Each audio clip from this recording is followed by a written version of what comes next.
2023년 세계를 둘러싼 국제 정세가 크게 변화하기 시작한다.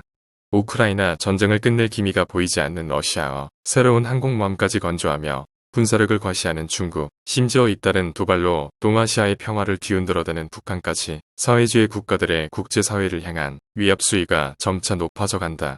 이에 미국을 비롯한 서방 국가들은 이들이 더는 국제사회의 평화를 위협하며 날뛰지 못하도록 전 분야에서 제재를 가한다. 하지만 이는 북중러 3국을 오히려 더 자극하는 꼴이 되었고 결국 이판사판으로 몰린 북중러는 최후의 카드를 던지고 말았다. 평화로운 대한민국 공군기지의 오후 비행훈련 이외에는 별다른 일정이 없었던 공군 조종사들과 병사들은 각자의 일과를 소화하며 시간을 보내고 있었다. 조종사들은 자신들의 전투기를 점검하며 병사들은 자신들의 일을 하고 가족들과 면회도 하며 지내고 있었다. 그때 어디선가 들려오는 시오우욱 하는 소리. 바람을 가르는 듯한 그 소리는 점점 가까워졌고 공군기지에 있던 모든 이들은 그 소리가 들려오는 방향의 하늘을 올려다보았다. 저 멀리서 날아오는 녹색 빛, 그 빛은 순식간에 포탄 크기로 커지더니 공군기지의 활주로 위에 직격으로 떨어졌다. 순식간에 아수라장이 된 공군기지.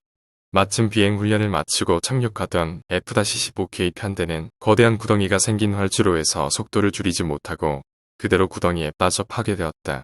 조종사들은 아슬아슬하게 탈출했지만 순식간에 2대의 전투기를 잃어버린 공군기지.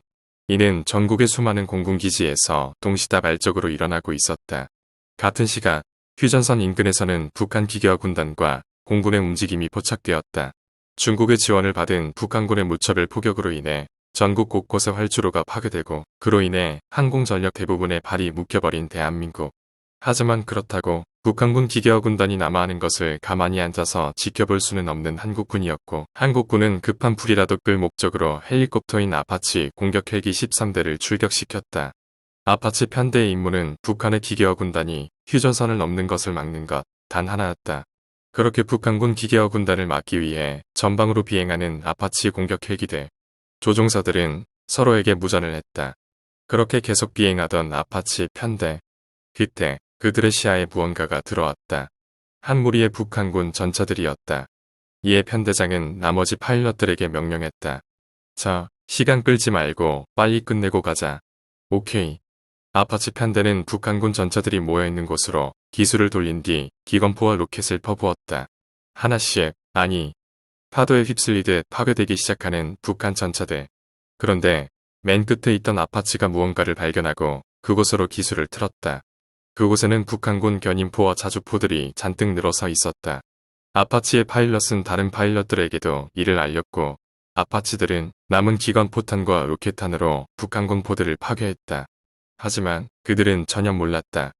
이 모든 것이 북한군이 뿌려놓은 미끼라는 사실을. 임무 안수라고 판단한 아파치 편대가 남쪽으로 기술을 트는 순간 근처 산에서 대구경 총알 수십 발이 아파치 일대의 고리 프로펠러로 날아 꽂혔다. 프로펠러 블레이드 하나가 피격되어 떨어져 나가는 아파치. 꼬리 날개에 진동이 발생해 중심을 잡기가 어려워졌다.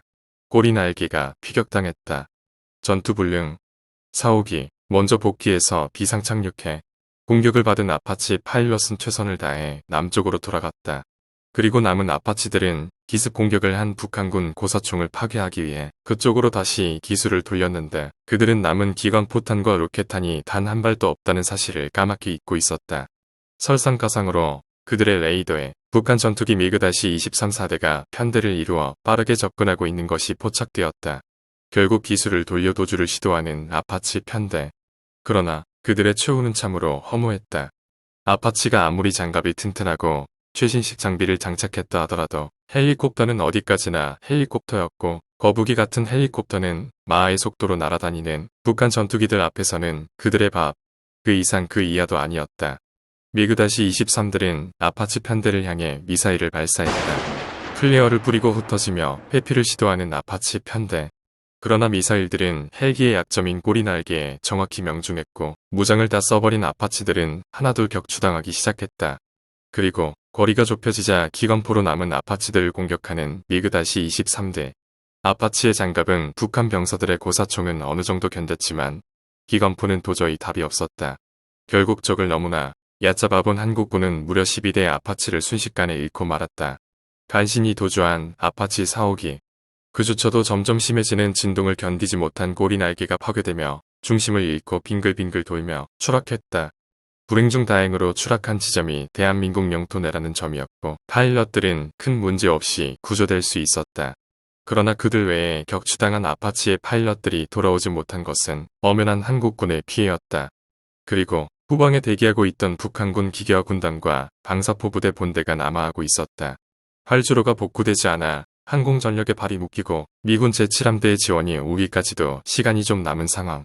한국군은 점점 수세에 몰리기 시작했다. 그리고 아시아가 혼란스러워지길 기다린 중국이 대규모의 군대를 동원해 대만 본토에 상륙작전을 감행했고 그렇게 절대 일어나서도 안 되었던 채 3차 세계대전이 발발하게 되었다. 모든 재앙의 시작을 알리는 신호탄이 발사된 것이었다.